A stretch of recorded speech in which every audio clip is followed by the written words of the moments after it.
Penawar hutan atau terapi rimba kini semakin popular sebagai rawatan semula jadi untuk kesihatan tubuh dan minda. Ia bermaksud meluangkan masa di hutan, bukan sekadar berkilah tetapi menyerap tenaga alam untuk memulihkan diri. Kajian menunjukkan terapi ini mampu menurunkan stres, merendahkan tekanan darah, menguatkan imun badan dan memberi ketenangan melalui udara bersih serta bunyi alam.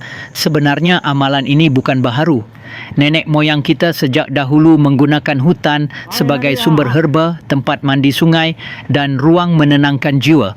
Hari ini terapi rimba bukan sahaja baik untuk kesihatan, malah mendorong kita lebih menghargai kelestarian alam. Di Malaysia, Thailand, Jepun dan beberapa negara lain, terapi rimba semakin dipromosikan sebagai bentuk pelancongan kesihatan, eco-healing tourism.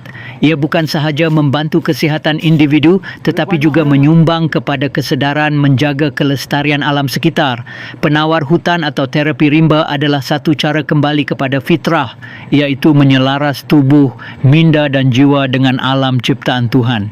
Di sebalik gaya hidup moden yang serba cepat, terapi ini mengajar manusia untuk berhenti seketika, menarik nafas dalam-dalam dan menikmati kedamaian hutan sebagai ubat paling mujarab yang tidak perlu dibeli dengan wang.